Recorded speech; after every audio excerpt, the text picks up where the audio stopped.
Hi,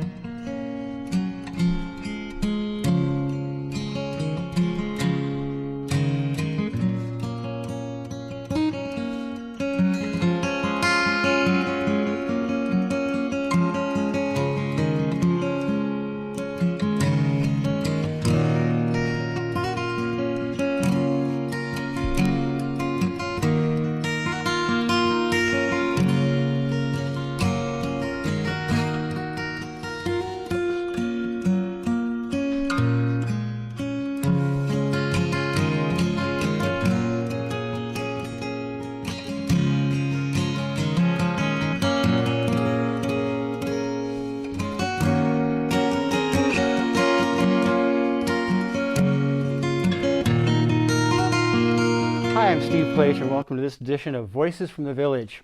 We're delighted on this edition to have with us the newly sworn in Police Chief Andy Mills. Andy, welcome to the community again. It's great to have you.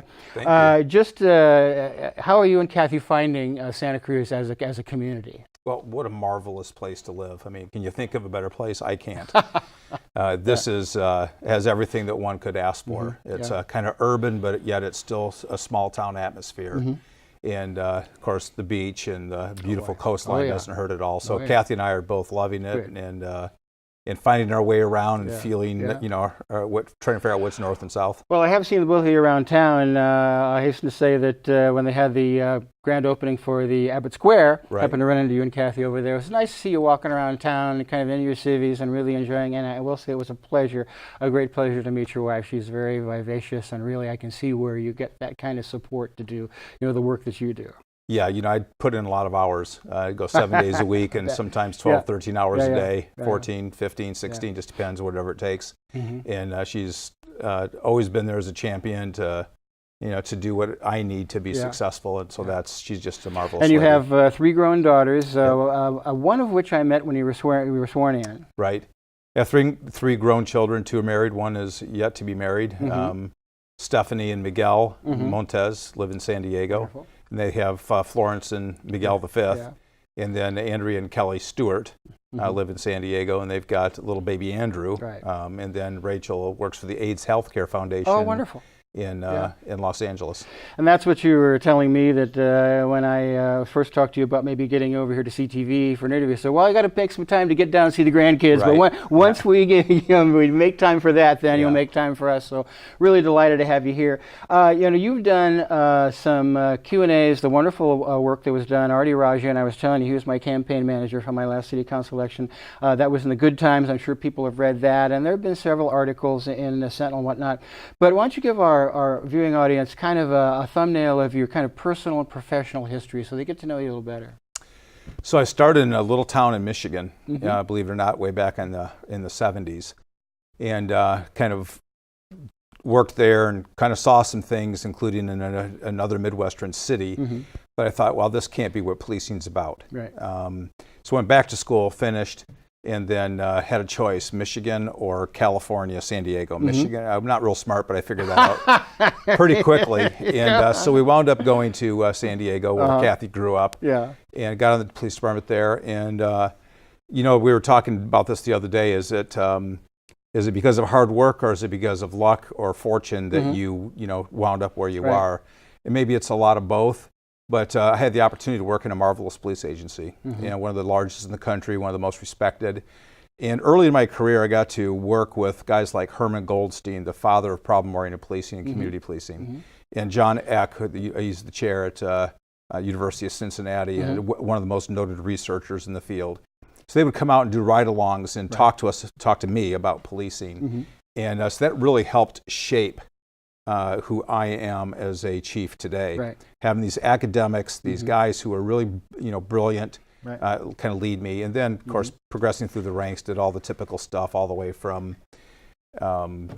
criminal intelligence and counterterrorism to gangs and all that kind of thing. But this is where my heart is. Yeah.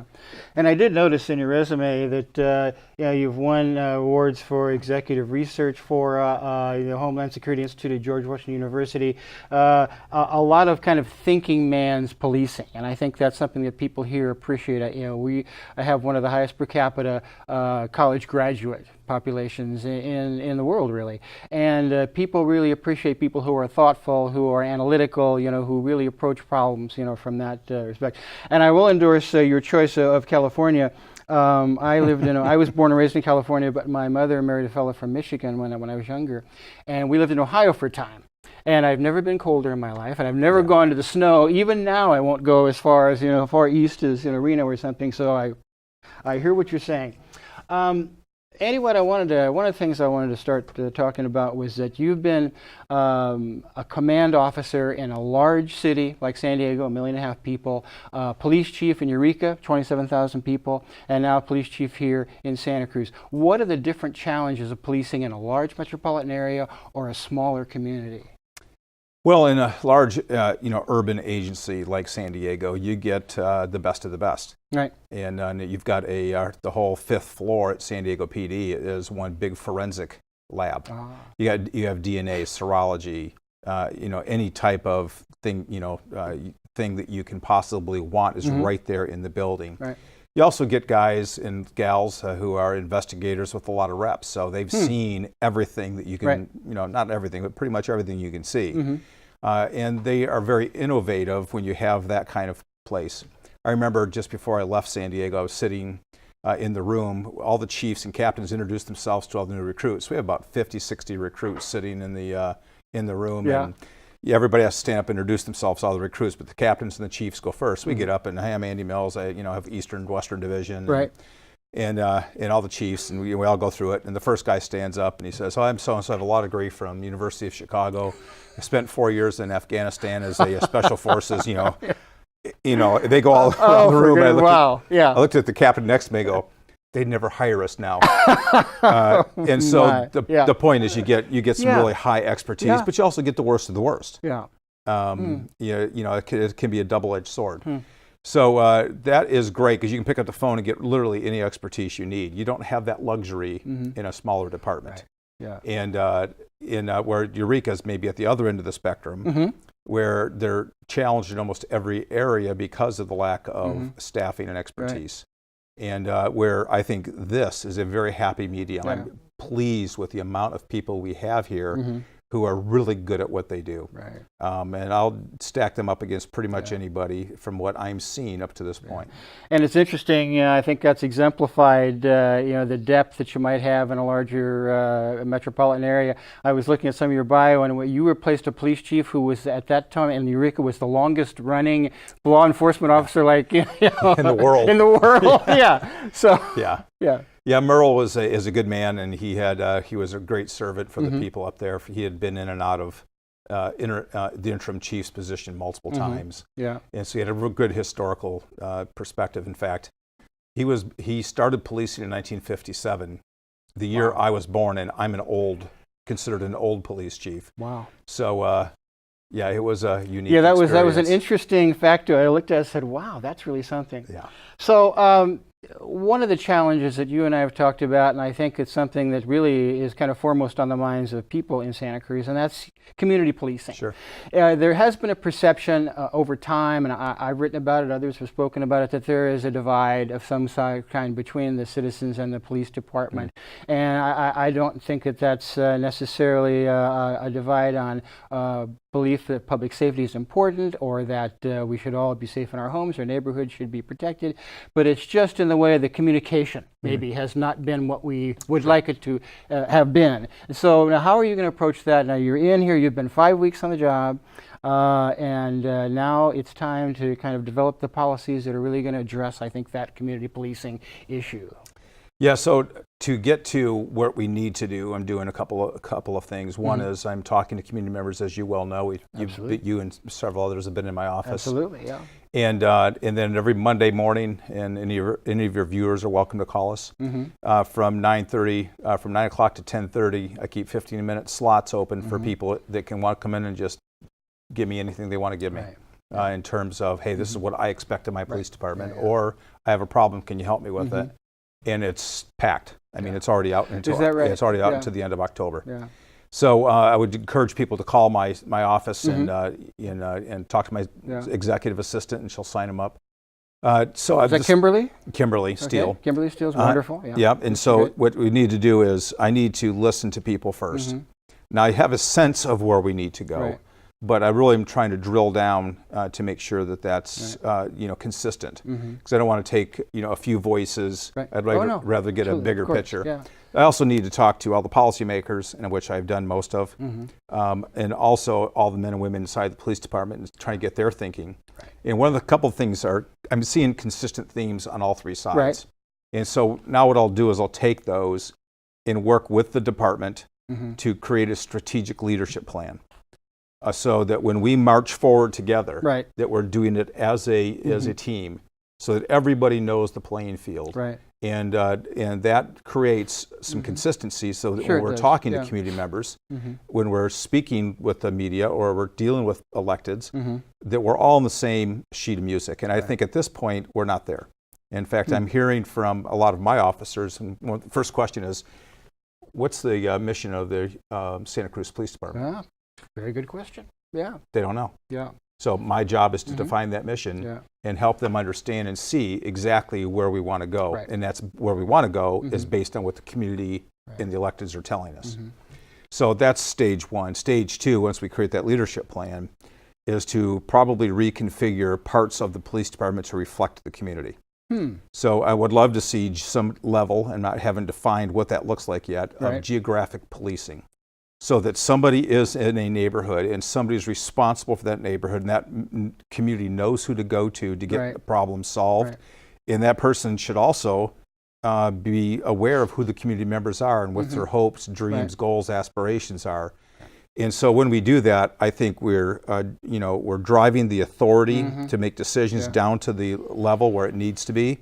All the decisions shouldn't be coming from me, because what good, if I leave, what good am I? And so that's the ultimate goal. It depends where in the organization we put that strata, and then who's responsible for doing it. So it'll take some reconfiguration to do that. It's an ambitious plan. I've always believed that the people in Santa Cruz, they seem to be comfortable, and they have been historically, with kind of the command structure. They know Kevin Vogel was a great guy. Steve Clark was here. He was respected by many. Rick Martinez is very well respected. Dan Flippo is in there, but not so much the rank and file. And for instance, when I spent a lot of time downtown, and when he had John Bush was kind of the beat patrol officer down there, he knew everybody. He knew people. He had the kind of knowledge that you were just talking about. And I think that there have been in the past a disconnect between kind of the rank and file and the residents of Santa Cruz. And if that kind of a model can help close that divide and let people know connect one another, engage with one another a little bit, and I think that's a great step in the right direction. Yeah, well, I think two things that I have to do here. One is set the expectation for the community. And that goes two different directions. One is, if you and I are working shoulder to shoulder to solve a problem endemic to our neighborhood, then that creates a bond that's really hard to break, because we're accomplishing something together. It's like winning the Super Bowl together. You always love that guy as long as you live, because you succeeded together. However, the other side of that coin is our folks are running literally from call to call all day long. And so to take them out of the car for extended periods of time is now my responsibility to figure out, how do I provide that time for them? So the community expectation might be that we're going to respond to every time they call. Well, what can I shuffle off in different directions to give them the time to do that? And is that acceptable by and large to the community? So, like, for instance, one of the things is we pick up syringes. We drive to people's homes, pick up syringes and that have been discarded, and deposit them.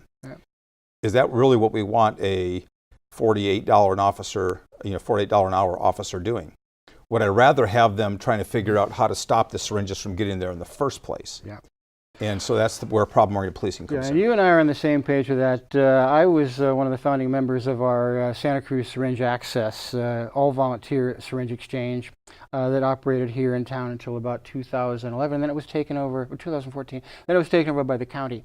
And my position has always been that more exchange sites in the urban core, more exchange sites you have, you're going to have fewer improperly discarded needles. So I really do think that there is an opportunity to maybe talk about a strategy that doesn't take $48 an hour, professional personnel to do, but lets volunteers do something that really is beneficial to the community. I got a message here from my floor director. This is a call-in show, and if anybody wants to call in and talk to Andy, ask him a question, this is a perfect opportunity to do so. We're at 425-8848, extension 630, 425-8848, extension 630. So call in, ask Andy a question, and we'll do that. There are just so many different issues, Andy, as you know, and I appreciate the fact that your second day in town, you had the ACLU in. Mm-hmm. And we had a group that came, the ACLU board, Peter Gelblum and Stacy Falls, Abby Samuel, some folks, Lee Brokaw, and really were able to talk about some issues of mutual concern. And I think that really exemplified, what you have done. I understand you've been with the NAACP. People are coming into your office and they're expressing their concerns about what they think is important. And I think that that's a great model. How have you found those groups in terms of working with them and really kind of moving forward together on the issues of concern for them, civil liberties, for instance? Yeah. Well, I think it's been a very productive series of conversations with all of those groups. I haven't found anybody that's just pitted against the police. I think that everybody wants to work with one another. Right. The question is, of course, is always the devil's in the details. Yeah. Yeah. And I think that as long as we establish the relationship first and then kind of delve into the questions that come up regularly, that we can work our way through those. And as one interest group, there's many, but I want to make sure that those basic levels of service are protected. Right. And that we're moving forward in a real thoughtful, careful manner that really respects everybody. And I think that they have been very thoughtful, very articulate meetings, at least the ones that I've attended. One meeting that I'm hoping to get, and I'm not putting on the spot here because I will talk to Kimberly about it later, was a group of mental and behavioral health specialists to come in, because I know that you are very concerned about as you know, before you came into town, the community was really scarred by the officer involved, the deaths of Sean Alt, and to a lesser extent by the officer involved a death of Luke Smith in the county. And that was a situation, I think, where perhaps better training or an opportunity for officers to exercise a de-escalation model, would have helped avoid that awful result. And I know that you've given this a lot of thought, and you are developing a model to do that. Well, I haven't read those specific cases. Yeah. So I don't. And I'm not putting on the spot for that. It's just there was an opportunity, I think, where better understanding of mental behavioral health issues may have militated that situation. Yes. So what I've asked one of my lieutenants to do is to create a tactical de-escalation training. So typical CIT training, you talk about mood and thought disorders or drug psychosis. Right. And you try to distinguish between the two and learn how to speak with people to calm them down. Valuable, very important, has worked all around the country. We have been doing it, they've been doing it here for some time. But here's the issue. 3 o'clock in the morning, a guy waving a big knife around or a machete in an alley, screaming because he's had a break from reality. Whether it's drug-induced or not, it doesn't really matter, because all that cop wants to do is go home at the end of the day. Right. And talking about mood or thought disorders at that point, it doesn't really matter to him or her. So what we want to do is teach our officers, if you're safe, that makes that person safer. So can we use shields? Can we use less lethal munitions? Can we use dogs? Can we use time, talk, and tactics is what our acronym is. So slowing things down, giving that person time maybe to come back to reality, but also use the tactics of how we approach this so that we don't have to use a lethal level of force. Right.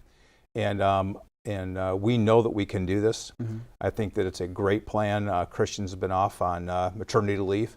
So as soon as he gets back, that's his number one priority, and I know he's all over it. So it'll be one of the first times in the country that this has been done in this manner. And we'll give it to everybody in our department. in addition to the CIT training. Yeah. So it's combining the two together. And I think that's a terrific advancement, really, in terms of how our community is policed. Right. You know, and you're policing the entire community. And those are individuals that have a mental behavioral health problem, or they have, you know, some other situation, they're reduced circumstances, they're poor, they're houseless, which we'll get an opportunity to talk about as well. That's the kind of thing that community policing, I think, you know, needs to address, and it's very important. I want to switch now and talk a little bit about, this is again before your time, but we have discussed it in the past. In a couple of years back, the police department had an interest in getting a military-style SUV, a Bearcat. And the community was concerned about that. There was a lot of, some folks were upset, others not so much, frankly. But there was a lot of activity around this, and one of the things, there was two issues really. That was the Bearcat that arguably militarized our police department more than people would have liked it to have done, and also the lack of transparency in the process.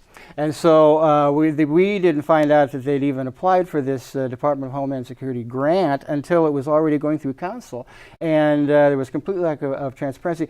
And that having been said, it would just kind of violated the public trust, we figured, you know, we thought.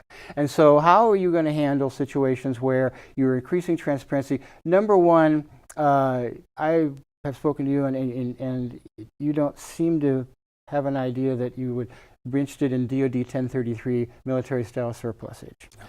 Secondarily, if there is a need for some kind of a military-style piece of equipment here in town, and there may very well be, depending on depending on the mission. Right. You know? What would you do to make sure that it's absolutely transparent and it's absolutely accountable as you go through the process? Well, it's tough to be thoughtful all the time, you know. And but having said that, I am not interested in most 1033 equipment. Now, if, for instance, the military says, "Hey, we've got these devices that you can plug all the radios into, which are available, and allow them to communicate with one another in the event of a disaster." So let's say, you know, the sheriff's office, us, CHP, you can plug them all in, and then you can just talk freely on the common frequency. Well, that's something I might be interested in. Yeah. I'm not looking for bazookas or drones or anything. Oh, that's interesting. That's good to know. You know, or anything like that. So the transparency issue is really important because it's what builds or diminishes confidence with the police.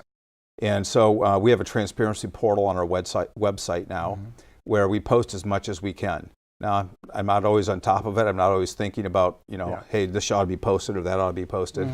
But we want to do as much as we possibly can that would give confidence to the community that the police are being open, honest, and transparent and fair.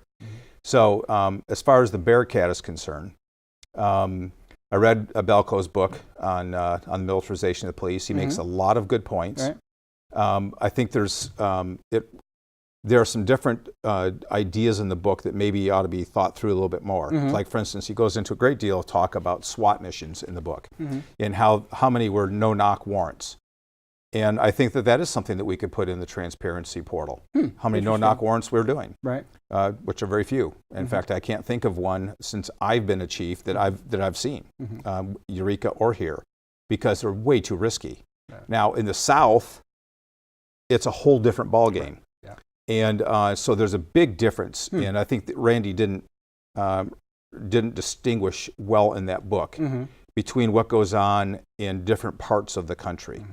And California is a whole different ballgame. Of course, yeah. And so so having said that, with the Bearcat, a Bearcat, unfortunately, in this day and age, in my opinion, are necessary. And the reason for that is we have way too many mass shootings. We have way too many active shooters. I've seen incidents where we absolutely needed them. My son-in-law was driving a Bearcat, and a guy detonated an IED and took out the windshield of the Bearcat. If he didn't have that Bearcat, he'd be dead. Wow. So those are the kind of things that I'm not, I've got to make sure my folks get home at the end of the night. More important about whether or not you have that piece of equipment is the policy that stands behind the Bearcat. And that's what, in my opinion, needs to be transparent. So that the community can take a look at that and say, okay, that seems reasonable to me. You're not going to use it for, no-knock warrants. You're not going to use them for for things that are silly, and just so you can whip out the Bearcat and play tough guy. And that was one of the difficulties in this particular situation, is that when the Bearcat was finally approved and we were going to get it, there were policies developed, one policy by the city council and one by the police department.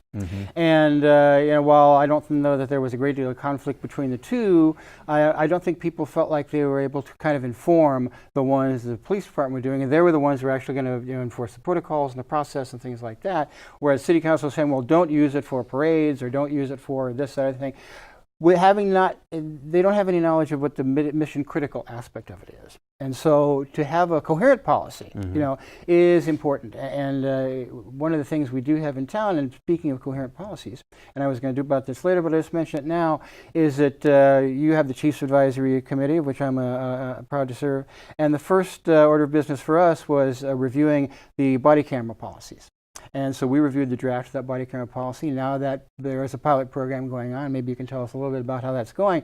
But we, as representatives of the entire community, 15-member committee, were able to look at that policy and make suggestions to it. Myself, perhaps for the ACLU, Brenda Griffin, perhaps from the NAACP, other people from the community, from neighborhood groups, were able to inform that policy.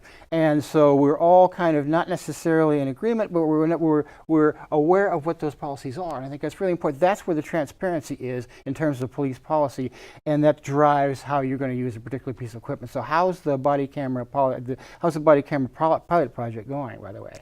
Well, it's going well. We've had them for a couple months now. Bernie Escalante, he's lieutenant, was responsible for it and has done a great job managing it. We're at the end of that pilot period. Now it's time to figure out, do we move forward, do we not move forward? Right. But I can tell you right now, I'm committed to moving forward with body cameras. All right, wonderful. And getting them out there and putting them on everybody and making sure that it's done in a thoughtful way and that the evidence is preserved in a thoughtful way also. I'm getting a message that says that I can't read, so I will get the phone number again so people can call and ask Andy a question if they like. 425-8848, extension 630, 425-8848, extension 630. Another issue in town, of course, you have a personal relationship with this issue, is immigration. And to our credit, to the City Council's credit, to Sanctuary Santa Cruz credit, that organization, we have a sanctuary city ordinance here in Santa Cruz. So we're very protective of our immigrants. There's a Santa Cruz County resolution. There is a statewide bill that's being considered. We read, and I have read, the policy that governs that in your policy and procedures manual, which I think is very thorough and really comprehensive. But give our viewers your background with immigration, which is, I think, particularly important. It'd be interesting to them, and your approach to it. Yeah, so my son-in-law is Mexican. He grew up in Guadalajara and came to the United States and became a naturalized citizen. And just a neat kid, owns a candy company in Mexico and hires, that's why he's such a sweet guy. Oh, and, okay, well, I need a rim shot here. Yeah, exactly. Right? But it's Montez, Montez Candy, but he's the president of the North American branch and so forth. Well, my granddaughter is being taught to speak Spanish and English as her language. Right. I mean, she's 3 and can say words in both and gets them all confused. He's being detained at an airport in Brownsville, Texas. Wow. Now, there's no reason to detain this guy other than the fact that he's brown. And so he was detained, and as they interviewed him, he said, "Let me see your green card." He goes, "I don't have a green card." Well, if you don't have a green card, we're going to deport you. And arrested him. Wow. And he said, whoa, wait a second. I was an American citizen, or a Mexican citizen, I'm not an American citizen, and tried to explain it to him. And they weren't having it. So he said, "Look at my iPhone." So they pulled it out of his pocket and gave him the password. They looked at it, oh, yeah, here you are with your certificate and your flag. I'll be down. And so he got released. So the fear that I see in his family, even though they're American citizens, and some of the maids and stuff are green card holders. To me, that isn't right. Yeah. And so what I did is I sat down with the migrant community in Eureka, gave them our policy, had it translated to Spanish. They took it, looked at it, brought back suggestions to change it so that it was in line with what they felt was supportive of them, but yet still got the job done of policing. Right. And so in my position, I completely agree with City Council that this is a sanctuary city. And I appreciate that.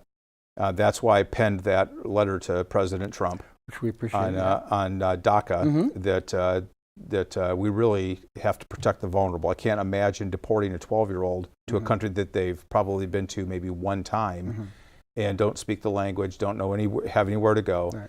That just seems inhumane. So I put it out to the president and then put it on Facebook, and it has gotten a lot of hits. Yeah. But that's not the point. The point was it's just my attempt to influence the key decision maker in this country. Yeah. And of course, as alluding to your policies and practices, your policy 428, when officers go out, they don't inquire about immigration status. It's a moot point to us. Yeah. I mean, that has nothing to do with what our business is. Homeland Security has 275,000 employees. Another 100 from Santa Cruz PD is not going to help them a whole lot. In addition to that, all that's going to do is serve to break the relationship and sever the ties that we've really built with the community here. And so I just don't see anything good that can come of us inquiring of one's immigration status. Now, I've just directed my victim witness, my victim advocate. We have a full-time position in our department who does nothing but work with victims to figure out a way to find out immigration status so that we can help them apply, proactively help them apply for visas to stay here in the country if they've been victimized.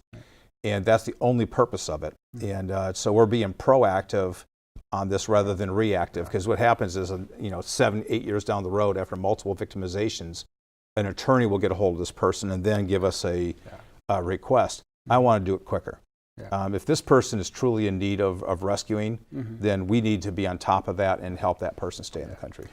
And I really applaud that. I have written over time that particularly immigrant women, if they don't feel protected, they're less likely to report incidences of domestic violence.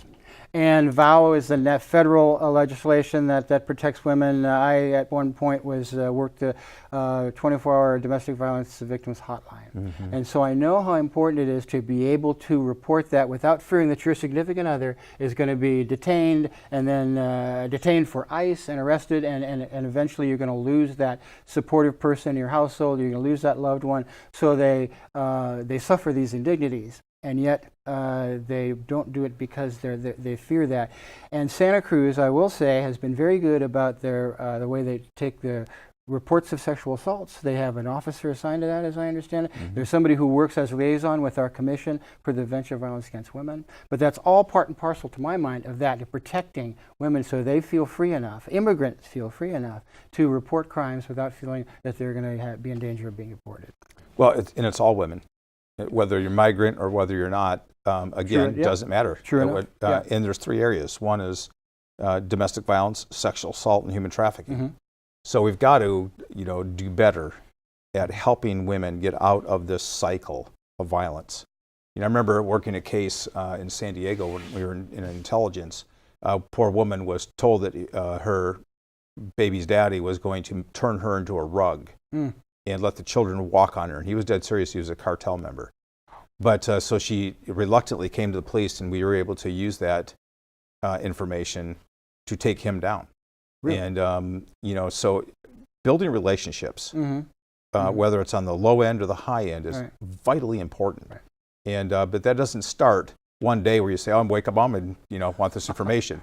This takes a long-term effort to make sure that we're taking care of people, meeting their needs, giving them great customer service, and then working with them to work within the system to protect them. And I do think that has been a policy of the chain of command Santa Cruz Police Department for a long period of time. And now I think, under your leadership, I think that it really is going to be a model that the rank and file can take out in the community and say, we are your guardians, we are your protectors. And it goes back to you are better read than I about this, but the warrior cop and the public guardian kind of a thing, the mentality switches back and forth. And certainly in Santa Cruz, I think that we're moving more toward people who are interested in being guardians of your safety, protect and serve model. Well, that's, Steve, we both know that's really important. Yes. That is how I approach the job. Yeah. And the philosophy with which I approach the job is really important. Now, I also want people who have the ability to make that switch. We get an active shooter someplace. Yeah. Now it's time to really be a guardian. But sometimes that means going in there and really taking care of business in a quick and swift and decisive manner. Yes.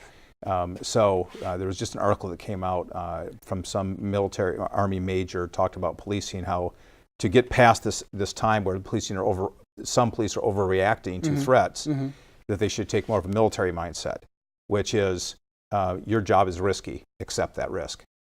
And I think that is true, that this is a risky job. Oh, no question. I mean, I know very few cops who go out their entire career without significant injury. I've been stabbed. I've had my wrist and my elbow broken. I've had the back of my head split open. I've been shot at a couple times. It's just part of the game. Right. Now it's unfortunate that our officers have to go through this, and right now it's a pretty tough time. Yeah. But again, we have to have that mindset where we're not so hyper on guard that we treat people poorly. And I think that we can manage that here. And I tell you what, I have to give Santa Cruz PD a lot of credit. Well before I got here, they really do a good job overall of treating people well. And I've watched them when they didn't know I was watching them. And they've also watched them when they knew I was watching them. And I'm seeing the same consistent behavior of being gentle with people who are inebriated, of talking to people well, and that's really important because that shows you the fabric of their character. Yeah. Well, I'm glad that you that you agree that your narrative can set the tone, can make a difference, because Absolutely. I do think that it comes, from a forward-thinking chief, and I was talking to some folks about, well, he's not a social scientist, and it's not that, but when you speak about issues in town, you do set the tone for how we are policed as a community, and it's very important, that starts from the top and comes down. It can come from the bottom up in some ways, but that top-down kind of resetting of policy, rededicating to community policing, I think really comes from the command staff and from you. So I think that we're delighted to hear what you have to say about those things, and we're all anxious to see how that's going to work out in practice. I kind of saved, we have another 15-20 minutes, but I did want to save time to talk about houselessness, because certainly when you were in Eureka, you had a houseless community there. We just had our 2017 census survey point in time, census survey, which I don't necessarily agree with in terms of accuracy or really telling us much about the houseless community at all. But nevertheless, the houseless unsheltered number was up about 10% in the county, but it was up 100% in Santa Cruz. It went from about 457 unsheltered folks in Santa Cruz to over 900. So we have many more unsheltered folks here. You dealt with the unsheltered community in Eureka. You're bringing some of that experience down here. What's been your impression of what's being done in terms of trying to create positive outcomes for houseless folks, and how you as a police officer, as a law enforcement officer, charged with enforcing the law of the camping ban, and things like that, what your policies are going to be on that? Well, this is tough because one of the things I'm hearing consistently from my meetings with people is that they are fatigued with a houseless problem. But yet at the same time, I'm also hearing that they also have a great deal of compassion for the houseless people. So it's this kind of, not oxymoronic, but this double-edged sword of people are just confused and frustrated. So it's going to be our responsibility to have a sound policy that is thoughtful, but at the same time forward-thinking, and making sure that we're protecting the city as best we can. Protecting the city also means protecting the houseless people, because they are certainly part of our community. So I've directed our people working the levees, our people working the downtown area, to start talking with the houseless people, find out information. Where do they come from? How long have they been here? We're going to do not our own point in time account, because that's a one-day deal. Right. It's a one-day snapshot of what it looks like. And so you could get, again, the wild difference that appears. So I'd like us to get a little bit more thorough piece of information. Why are they houseless? Where were they at when they first became houseless? You know, there's a lot of demographic stuff also. Are the mental health issues that are obvious to us, even though we're not experts? Right. Are there drug addiction issues? Is it, you know, what kind of percentage are hardcore criminals versus I lost my house, of medical bills, I have no place else to go? Right. Yeah. And there are those people out there. Yes, absolutely. So, and then once we do that, I'm creating policy to push out to all of our people that we want to make sure that we are policing from the perspective of the sense of the community. So we're going to take a look at it. There's some real clear law on this, some court cases that have been decided, so we want to make sure that we're within the law in those court cases. And once we do that, we'll make sure that that's posted on our transparency portal so that everybody can see and give us an opinion about. And because that's, again, the part of community policing that people want. It's not just the right or the left or the middle. I don't really care about political positions. I care more about how do we fix the things that are broken in this community. And then we'll move forward in a very decisive way. And you're right, I think people are conflicted. Santa Cruz is such a wonderfully generous place and such a compassionate place, as you know from your time being here, and as I know from, I haven't been in Santa Cruz for generations like many of the people I know have. But they are just as frustrated. The people on the right are frustrated. The people on the left are frustrated. You know, the homeless folks are getting too many breaks. They're not getting enough. They're not being protected. They're not part of the community. They are. So as a practical matter, I know that we've talked about the camping ban, for instance, which you have a mandate to enforce the law. And if the camping ban in Santa Cruz is the law, but you, I understand, is it going to be a complaint-driven process for you? Right. That'll be the policy that we push out to everybody, is what does enforcement look like? So a basic human need is to sleep. And here's what I saw in Eureka. Why'd you say that? We said that for exactly those words. Well, here's what I saw in Eureka. When we put people, what we did is I worked with Betty Kwan Chin. She's a homeless advocate. We put in, and the Conservative Business Committee, which was an interesting combination of people with money. And so what we did is we put in Conex boxes, made them into 4 apartments, put bunks in them, insulated them, cut a door and a window in them. They could bring their bikes, they could bring their dogs, they could sleep in these things. Within 2 weeks of them sleeping in these Conex boxes, they became healthier because they were actually able to get sleep. I mean, I know that, as 60 years old, sometimes you don't sleep all the way through the night anymore. And there are nights where you get up and you're like, man, you're just exhausted the next day. And then you start making decisions that are poor because of fatigue. So we want to make sure that that people can sleep. Now, I don't necessarily think that the Conex boxes will work here in Santa Cruz. But my point is if people can sleep, maybe they can make a little bit better decisions, a little bit better choices, and feel healthier. And that affects drug addiction. That affects a lot of things. And I think that we can work our way forward from there. The long-term solutions, more housing, drug treatment, better mental health treatment, those are really not within my power. But I can try to influence those who it is in their power. And I don't mind using my position to do that. And I think that's the important part of your narrative, an important function of your position, is that you're not making social policy. No. You're enforcing the law. You are a policeman. You are law enforcement. You are policing our community. But nevertheless, what you say to policymakers, for instance, our city manager, perhaps our city attorney, or our elected officials, making suggestions of what good policy would be to address the problems that filter down to you, that you have to deal with every day. Well, just 2 things. I want to correct something. Okay, please. We are not just enforcers of the law. Our job is to solve problems. Sometimes that takes enforcement. Sometimes that takes other things, such as environmental design, such as education and guardianship. So those are all different things. the city has very few resources that are targeted toward the houseless population. Mm-hmm.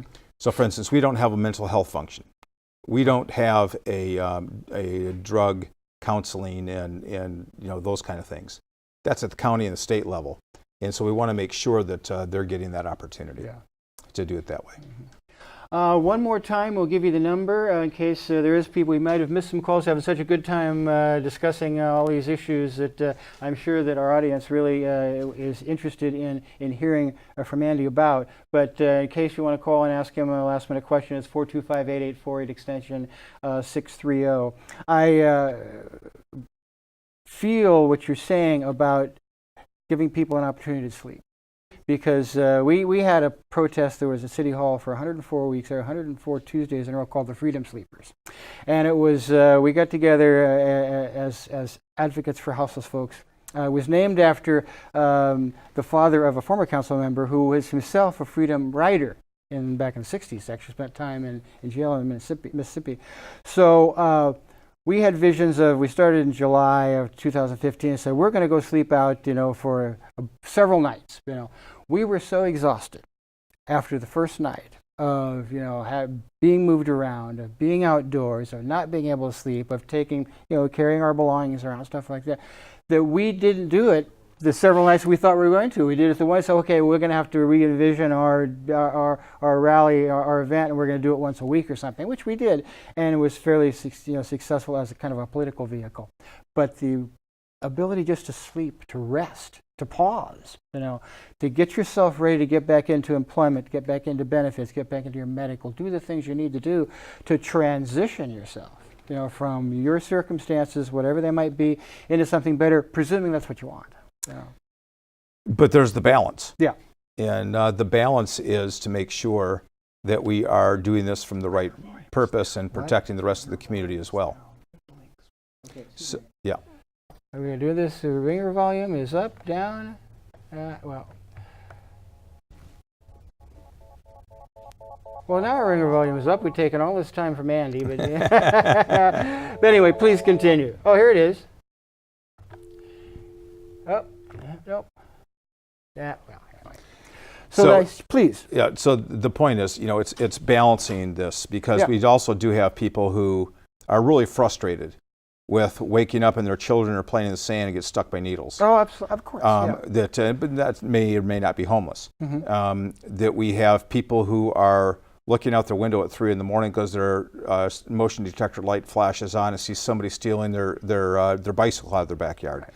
That's got to stop. Yeah. And the people who are doing these things or know of it, because I've been in many of these camps, and I know that when you see a guy with 20 bicycles, it's not too hard to figure out that he may have stolen those. To talk to them and say, hey, look, you are ruining it for the rest of us. Right. And then if we are able to catch it, we are going to take action. Yeah. And I appreciate the depth of your analysis, not only intellectually, but also as a practical matter, because I know before you came into town, you came and toured our Food Not Bombs, which serves food. Oh, we have a call. Hi, you're on with Andy Mills. You have a question for him? Yeah, I just have a quick question. I was hoping he could give any young person who's considering a career in policing advice on what they should do. All right. Thank you. Well, thank you for that. Boy, that just teed up perfectly for me. We like to do that. Yeah, I appreciate that. The one thing that they can do is finish their education. Mm-hmm. Most of the people we hire have degrees. I don't care what kind of degree it is. Yeah. I mean, we like criminal justice and justice studies, but we want are critical thinkers, people who can think on their own. Yeah.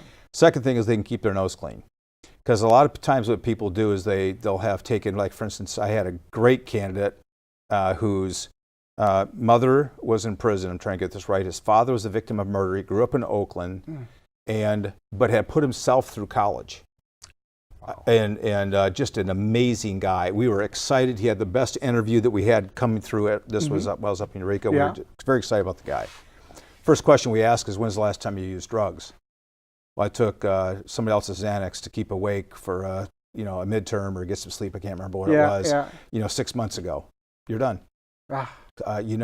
But what I asked him to do, and I keep in contact with him, is give me the amount of time that we need for you to get away from this mandatory hit.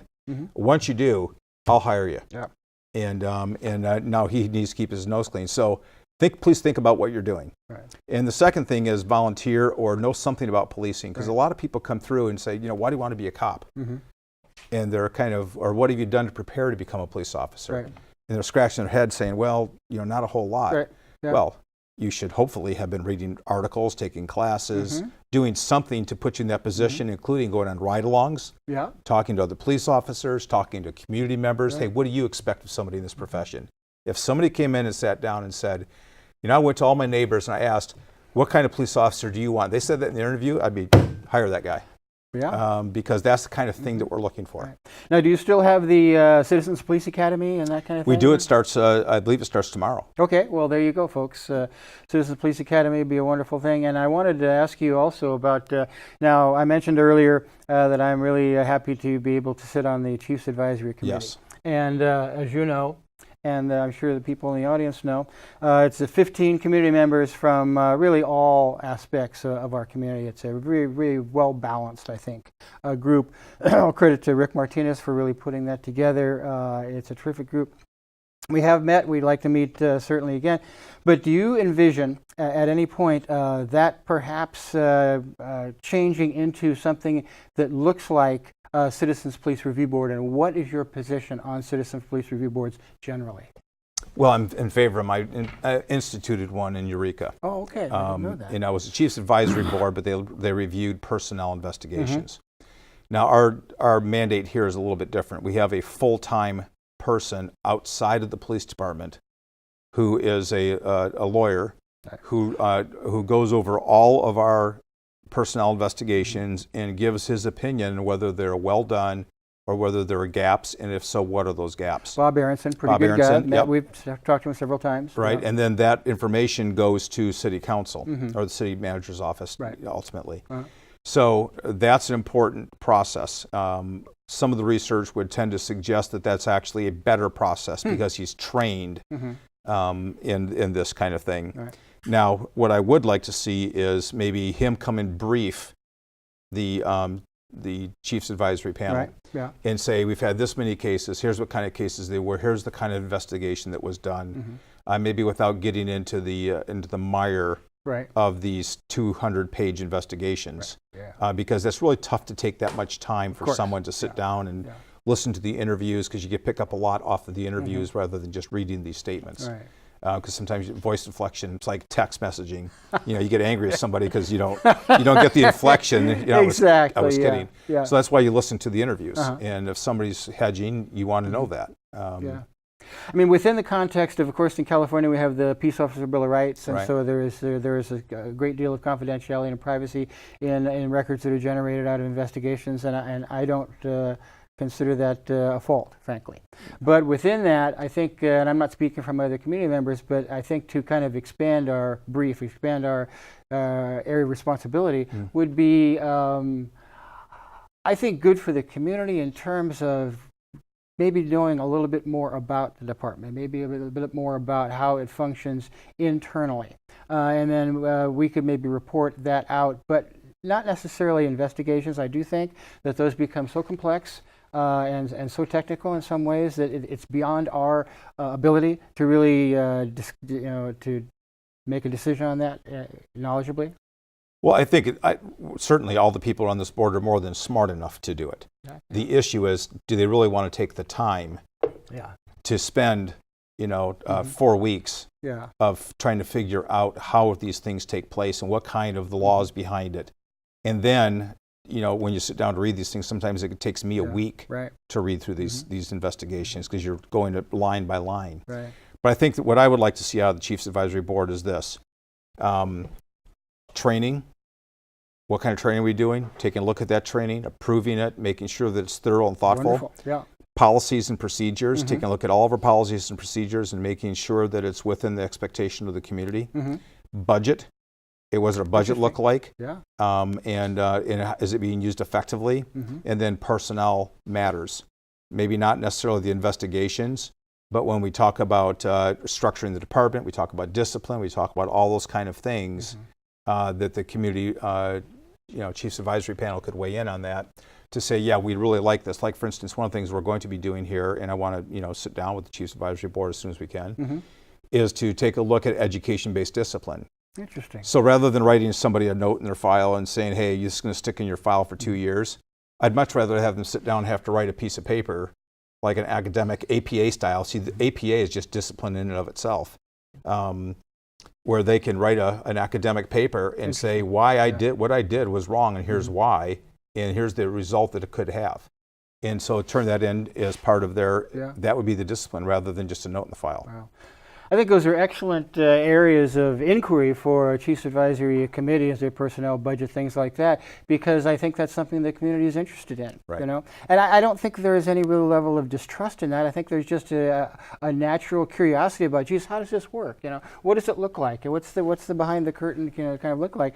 And when we have officers who are out protecting us, who are serving us, and they're doing the things that they're doing, they're solving problems, how and why are they doing that? And what's the mechanism by which they're able to do that and continue to do it effectively? That's really a role that I would love to see the Chiefs Advisory Committee be able to maintain. Well, look, we're not the CIA. There are very few things in our quiver that can't be seen by the community. I'm willing to discuss, open whatever we have, and to make sure that people, have confidence. And it's like your kid. Hey, you can't have this piece of candy, Adam and Eve. You can have everything else. With the thing, you're going to go for that piece of candy. Well, I think we have a minute left, Andy. I want to thank you for being here and thank you for being so approachable. And I think that the community does have confidence in your ability to do the things that you're talking about. And I think that's really an important aspect of what we're talking about here. And I will say that anytime you see Andy out in the community and he is walking around, you see he enjoys walking around here or there, he will stop. He will talk to you. You don't get a drive-by. You get somebody that wants to talk about what's going on in the community. So, Andy, thank you so much. Again, welcome to you and Kathy to the community. We hope to see a lot more of you, and we hope to see you at the next Chiefs Advisory Committee. We're really looking forward to working with you at that level. So thank you so much for being here. Thank you for everything you're doing. And thank you for tuning in. I hope that Andy was able to kind of answer some of your questions that you had, even though you may not have been able to call in. You can now think, well, I know what he said about that. When I see him on the street, I'm going to ask him a little more about it. There you go. Thanks, and tune in again next time. And we've been happy to have you here. I'm Steve Pleich. Good night for Voices from the Village.